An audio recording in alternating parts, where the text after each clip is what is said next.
السلام عليكم ورحمة الله وبركاته. إن الحمد لله نحمده ونستعينه ونستغفره ونؤمن به ونتوكل عليه ونعوذ بالله من شرور أنفسنا ومن سيئات أعمالنا. من يهده الله فلا مضل له ومن يضلل فلا هادي له. وأشهد أن لا إله إلا الله وحده لا شريك له وأشهد أن محمدًا عبده ورسوله صلى الله عليه وعلى آله الطيبين وأصحابه الطاهرين والمؤمنين أجمعين.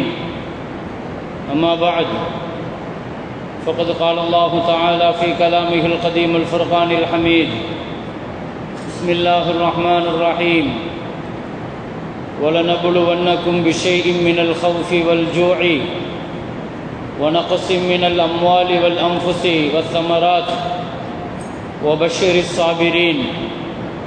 صدق الله مولانا العظيم. قال النبي صلى الله عليه وسلم: لا تقوم الساعة حتى يكون الولد غيضا ويكون المطر قيضا وتفيض الأشرار فيضا. صدق النبي صلى الله عليه وسلم. அளவற்ற அருளாளன் நிகரில்லா அன்புடையவன் எல்லாம் வல்ல அல்லாஹுவை போற்றி புகழ்ந்தவனார். உயிரினும் மேலான முஹம்மது ரசூலுல்லாஹி ஸல்லல்லாஹு அலைஹி வஸல்லம் அவர்கள் மீதும் அவர்களின் பரிசுத்தமான தோழர்கள், குடும்பத்தினர்கள், உம்மத்தினர்கள் நம் அனைவர்கள் மீதும் அல்லாஹுவின் அன்பும் மேலான கருணையும் வந்து சேரட்டுமாக. கண்ணியமிக்க முஃமினீன்களே, அல்லாஹுடைய நல்லடியார்களே, உலகம் ஒரு மிகப்பெரிய ஆபத்தை முன்னோக்கி நகர்ந்து கொண்டிருக்கிறது என்பதை சுற்றுச்சூழல் ஆய்வாளர்கள் எச்சரிக்கை தருகிறார்கள் என்பதை நாம் அறிவோம். உலக அளவில் ஒரு பெரும் பஞ்சம், பொருளாதார நெருக்கடி, ஏன் பசி பட்டினி என்று கூட வர இருக்கிறது. அதற்காக உங்களை நீங்கள் தயார்படுத்திக் கொள்ளுங்கள் என்றெல்லாம் ஆய்வாளர்களும் அறிவியல் அறிஞர்களும் நம்மை எச்சரிக்கை செய்து கொண்டிருக்கிறார்கள்.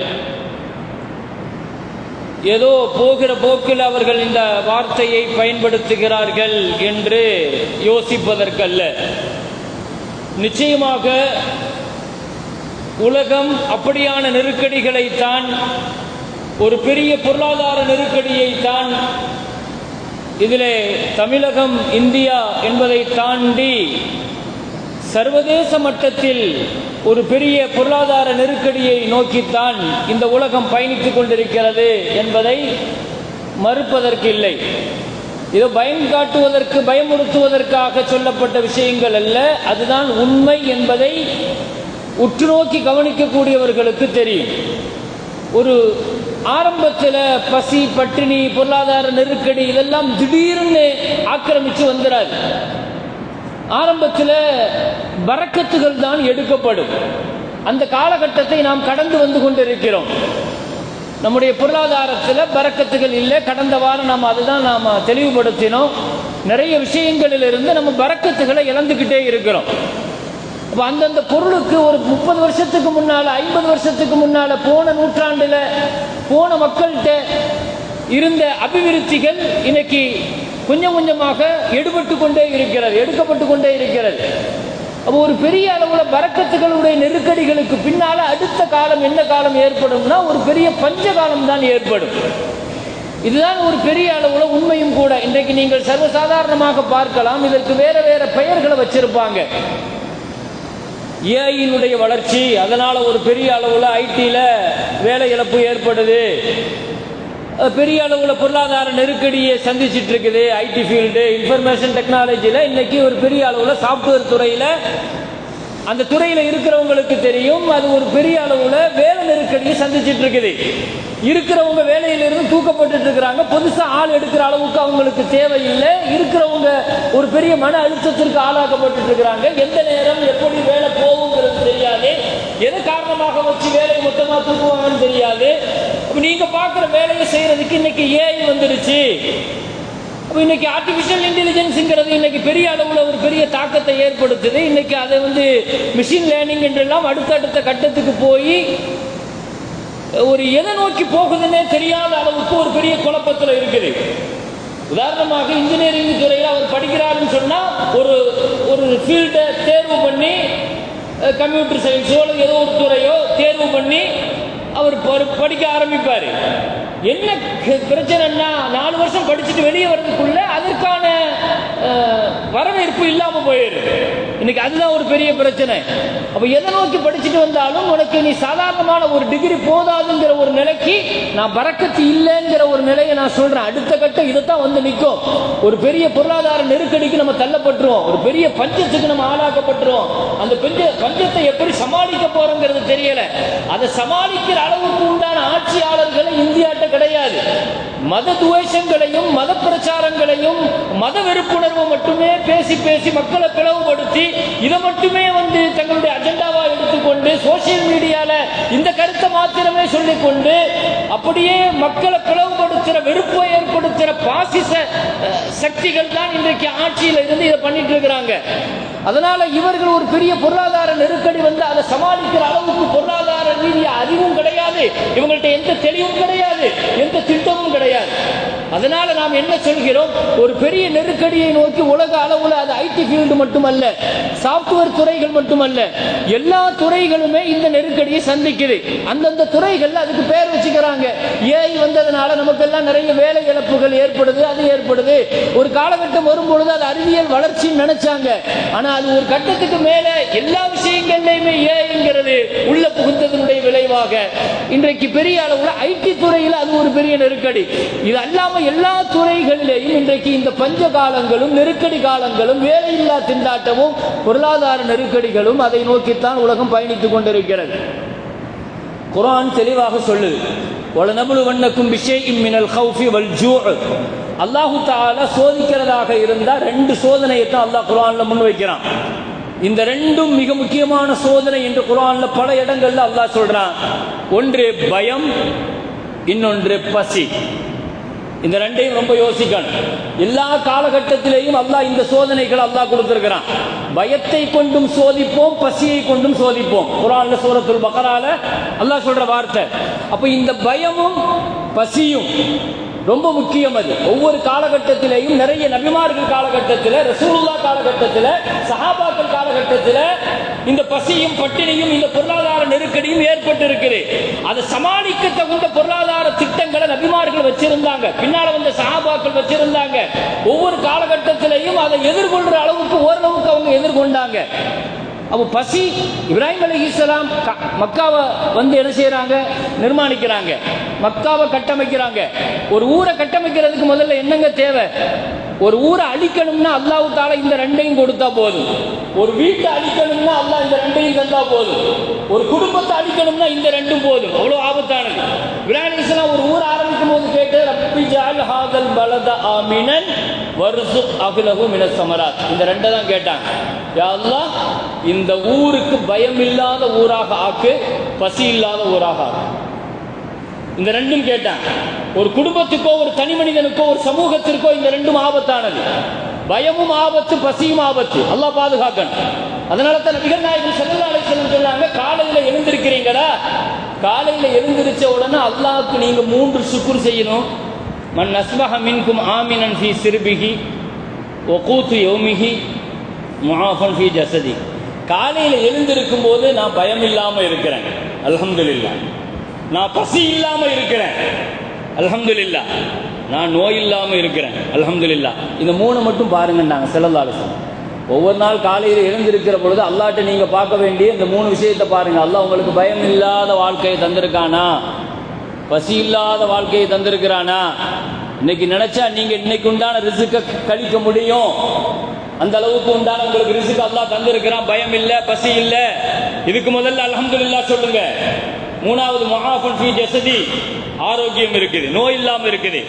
பயம் இல்லை, பசி இல்லை, நோய் இல்லை. ஃபகன்னமா ஹீஸத் லஹு துன்யா. ஸல்லல்லாஹு அலைஹி வஸல்லம் இந்த மூணும் கிடைச்சிருச்சுன்னா முழு துன்யாவுமே உங்களுக்கு கிடைச்ச மாதிரி.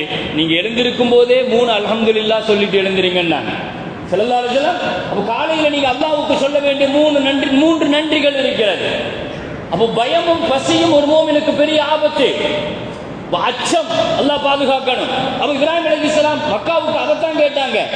இன்னைக்கு வரைக்கும் அச்சம் இல்லாத மக்கா, பசி இல்லாத மக்கா அல்லாஹ் கொடுத்தானது. எனவே பசியும் பயமும் ஆபத்தானது. கியாமத்தினுடைய நெருக்கத்தில் நபிகள் நாயகம் ஸல்லல்லாஹு அலைஹி வஸல்லம் சொல்லுவார்கள், கியாமத்து நெருங்க நெருங்க இந்த உலகம் சந்திக்கிற 3 நிகழ்வுகளை சொன்னார்கள். ஐயகூனல் வலது கைலா வ ஐயகூனல் மத்தரு கைலா வ ஐயகூனல் அஷ்ராரு ஃபைலா. 3 விஷயத்தை சொன்னாங்க.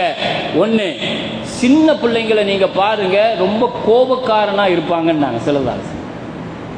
சின்ன பிள்ளைகள் தன்னுடைய கேரக்டர் ஸல்லல்லாஹு அலைஹி வஸல்லம் சொன்னாங்க. சின்ன சின்ன பசங்களா இருப்பாங்க, அவ்வளவு அடம் பிடிப்பாங்க, அவ்வளவு கடுமையா கோபப்படுவாங்க, அவ்வளவு கெட்ட வார்த்தைகள் பேசுவாங்க.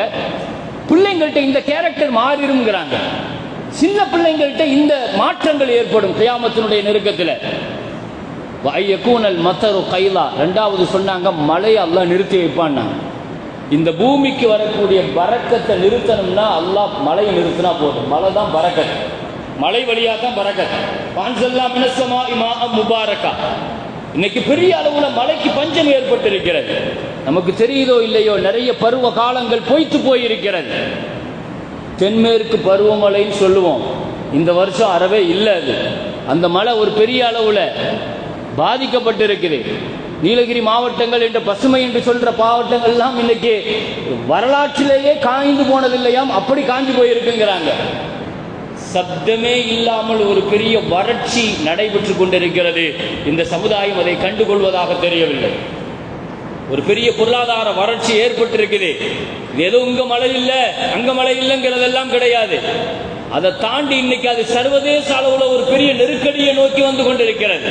நபிகள் நாயகம் ஸல்லல்லாஹு அலைஹி வஸல்லம் சொல்லுவார்கள், கியாமத்துக்கு முன்னால 3 வருஷம், தஜ்ஜால் வர்றதுக்கு முன்னால அல்லாஹ் தஆலா இந்த உலகத்தை தஜ்ஜாலை விட பெரிய சோதனையை இறக்கிறதுக்கு அல்லாஹ் 3 வருஷத்தை பயன்படுத்துவானாம். அந்த சோதனை என்ன தெரியுமா? வருஷம் ஸல்லல்லாஹு அலைஹி வஸல்லம் சொன்னாங்க, அல்லாஹ் தஆலா வானத்தினுடைய மலைகள்ல 3ல் ஒரு பகுதி, ஒன் தேர்ட் அல்லாஹ் தஆலா முதல்ல நிப்பாட்டி வைப்பானா. பூமியினுடைய விளைச்சலும் 1/3 நின்றும். இது வருஷம். அடுத்த வருஷம் 3ல் 2 பகுதி அல்லாஹ் மலையை நிறுத்துவான். பூமியினுடைய விளைச்சல்ல 2ல் 1 நிறுத்துவான். 3வது வருஷம் முழுசா நிறுத்திடுவான் மழையை. ஒரு வருஷம் முழுக்க மழை இருக்காது, பூமியினுடைய விளைச்சலும் இருக்காது முழுசா.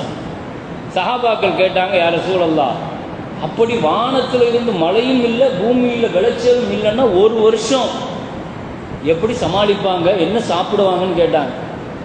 ஹதீஸ்ல ஸல்லல்லாஹு அலைஹி வஸல்லம் சொன்னாங்க, அத்தஹ்லீலு வத்தக்பீரு வத்தஹ்மீத்.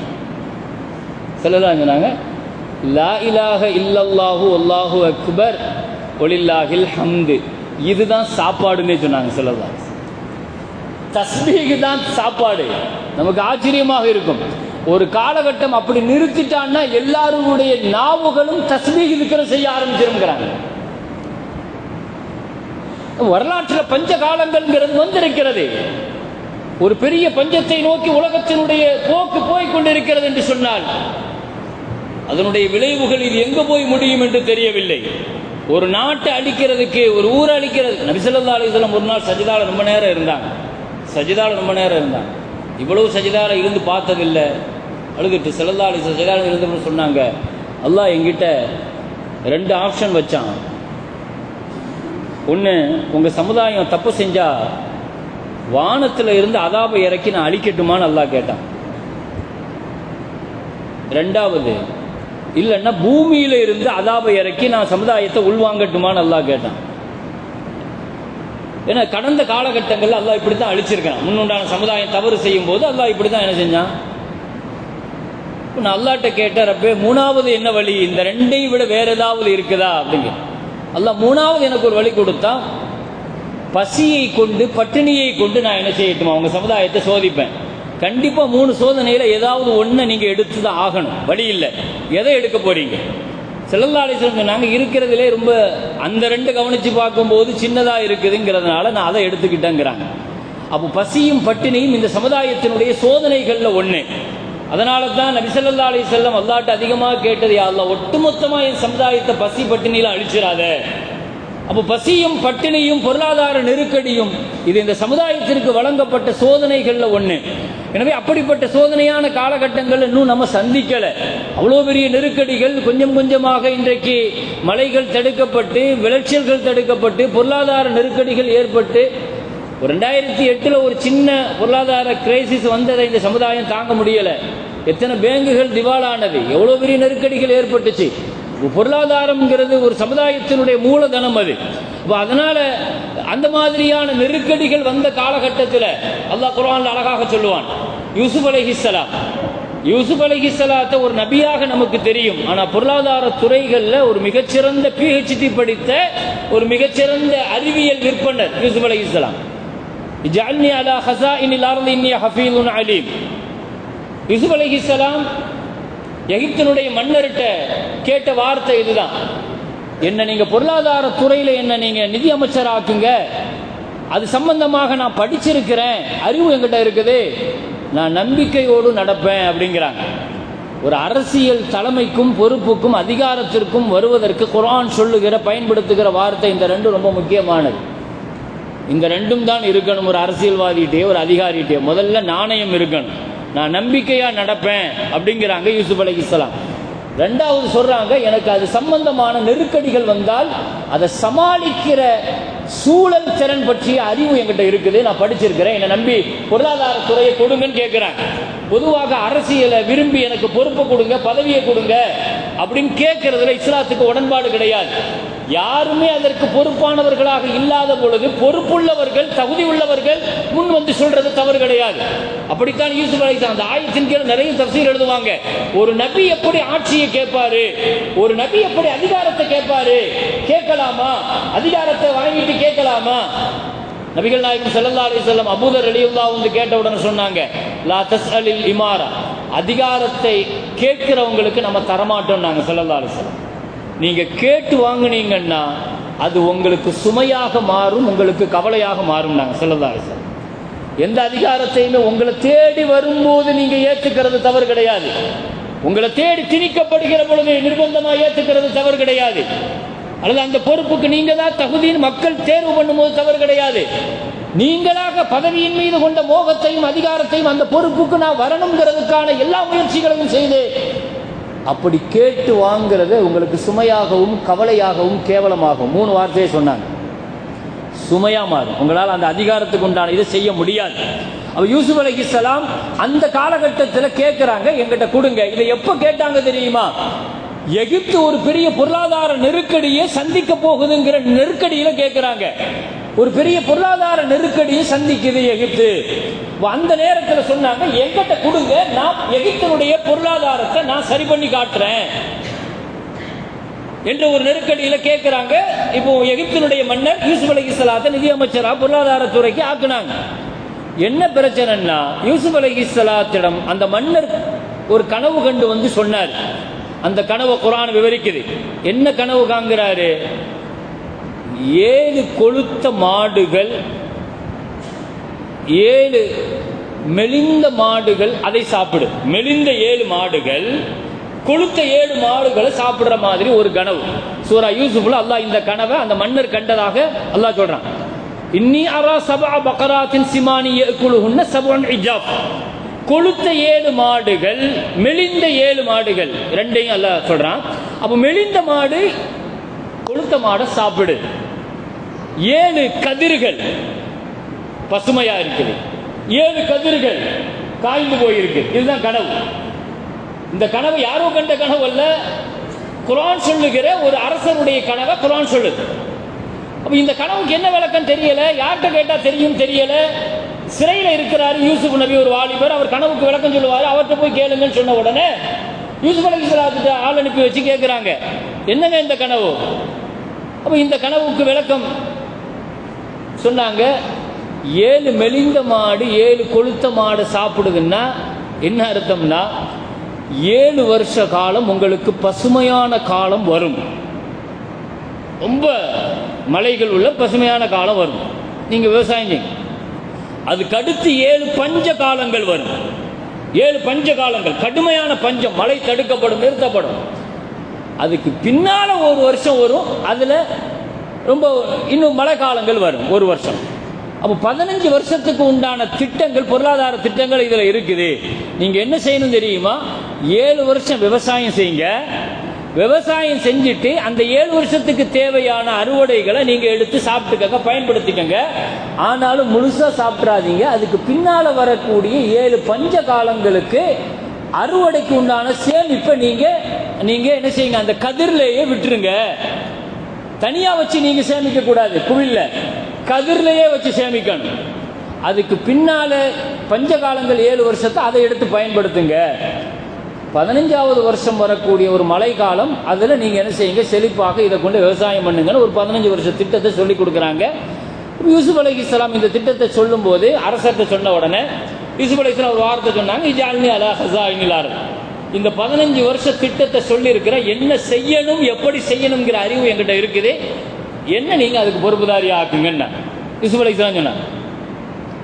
பொறுப்புதாரியாக ஆக்குனாங்க. அதுக்கு பின்னால் எகிப்துக்கு வந்த அந்த பஞ்சமான காலங்களை 15 வருஷத்தை 7 வருஷம் பஞ்சம், பசுமை, பஞ்சம், பின்னால் உள்ள காலம் எப்படி கொண்டு போனாங்கிறது யூசுப் நபியினுடைய வரலாறு.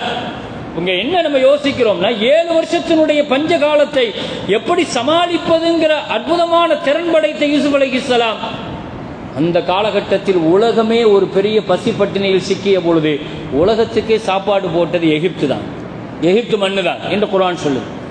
அப்படி நெருக்கடியான காலகட்டங்களை சமாளிப்பதற்கு, பஞ்ச காலங்களை சமாளிப்பதற்கு யூசுப் நபியினுடைய வரலாறை குர்ஆன் சொல்லி காட்டுது. ஹஜ்ரத் ரசூலுல்லாஹி ஸல்லல்லாஹு அலைஹி வஸல்லத்தினுடைய காலகட்டத்திலையும் கடுமையான பஞ்சம் வந்துச்சு, பசி வந்துச்சு, பட்டினி வந்துச்சு. ஸல்லல்லாஹு அலைஹி வஸல்லம் அதை சமாளித்த விதம் நமக்கெல்லாம் தெரியும். மதீனாவுக்கு வந்த பொழுது மதீனா ஒன்றும் ஒரு பெரிய செழிப்பான பூமி எல்லாம் கிடையாது. கடுமையான பசியும் பட்டினியும் பஞ்சமும் தான். 2 விஷயத்தை ரசூல் ஸல்லல்லாஹு அலைஹி வஸல்லம் மதீனாவில் ஒரு பெரிய நெருக்கடியில் சந்திச்சாங்க. ஒன்று என்னன்னா பயம். மதீனா திருட்டு பூமியாக இருந்துச்சு, சட்ட ஒழுங்குல பிரச்சனை இருந்துச்சு, பெண் பாதுகாப்புல பிரச்சனை இருந்துச்சு. 2வது கடுமையான பசியில இருந்தாங்க. இந்த 2ஐயும் நபிகள் நாயகம் ஸல்லல்லாஹு அலைஹி வஸல்லம் சமாளித்து கொண்டு வந்தாங்கிறத 10 வருஷ பொருளாதார திட்டம்ங்கிறது இன்னொரு பக்கம். அதுபோல உமர் இப்னுல் கத்தாப் ஹிஜ்ரி 17வது வருஷம் ஒரு பெரிய பஞ்சகாலம் வந்துச்சு. உமர் ரலியல்லாஹு ஆமுர் ரமாதான் சொல்லுவாங்க. அந்த வருஷத்தில் கடுமையான பஞ்சத்தில் உமர் ரலியல்லாஹு எடுத்த கடும் நடவடிக்கைகள். அந்த காலகட்டத்தில் தங்களுடைய வீட்டில் உள்ள மகன் ரொட்டி சாப்பிட்டுட்டு இருக்கும்போது உமர் ரலியல்லாஹு சொல்லுவாங்க, மக்கள் எல்லாம் பசியும் பட்டினியிலும் இருக்கும்போது நீங்க ரொட்டி சாப்பிடுறீங்களா? கடுமையாக பேசுவாங்க. அந்த பஞ்ச காலங்களை உமர் ரலியல்லாஹுடைய ஆட்சி காலத்தில் உமர் ரலியல்லாஹு அதை எதிர்கொண்ட விதம், பொருளாதாரம் பைத்துல் மால பூரா அதுக்கு செலவு பண்ணாங்க. மறுபுறத்தில் எல்லா பொருட்களையும், உணவு தானியங்களையும் அரசை நேரடியாக வாங்கிச்சு முழுசா. அதே மாதிரி மற்ற மாநிலங்களில் இஸ்லாமிய அரசு இருந்துச்சு, அங்கிருந்து உதவிகள் கேட்டாங்க. இப்படி கடுமையான அந்த நெருக்கடியை சமாளிக்கிறதுக்கு உமர் ரலியல்லாஹு எடுத்துக்கொண்ட முயற்சிகள். ஹைர் அல்ஹம்துலில்லாஹ். கண்ணியமிக்க மேலான பெருமக்களே, நபிகள் நாயகம் ஸல்லல்லாஹு அலைஹி வஸல்லம் இந்த கியாமத்துக்கு முன்னால் இந்த உலகம் சந்திக்கிற ஒரு பெரிய நெருக்கடியில் 3 விஷயத்தை சொன்னாங்க.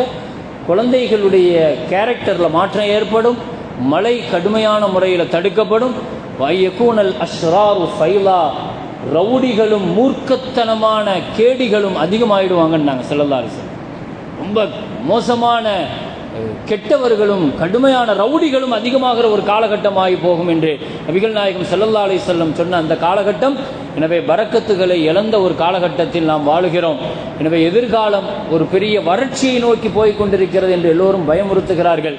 இதிலிருந்து நம்மை தற்காத்துக் கொள்வதற்கு பல்வேறு விஷயங்கள், பரக்கத்துகளை உச்ச நிலையில் பயன்படுத்த வேண்டும். பரக்கத்துகள் பயன்படுத்தப்பட வேண்டும். பரக்கத்துகள் வேணும். மலையில் பரக்கத்து இருக்குது, குர்ஆனில் பரக்கத்து இருக்குது, ஜிக்ரில் அல்லாஹ் தபாரகஸ்மு ரப்பிக், அல்லாஹ்வுடைய பெயரில் பரக்கத்து இருக்குது.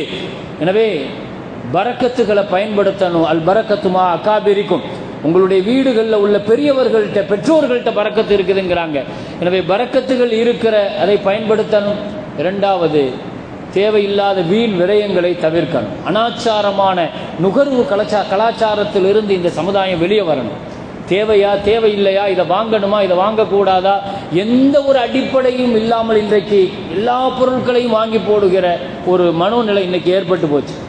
சாதாரணமாக ஒரு பொருள் தேவைங்கிற பிளானோடு போய் கடைக்கு போகிற காலங்கள் எல்லாம் போய் இன்னைக்கு சூப்பர் மார்க்கெட் உள்ளே போனதற்கு பின்னால தான் இவர் முடிவே பண்ணுறாரு, அது வேணும் இது வேணுங்கிற ஒரு நிலை.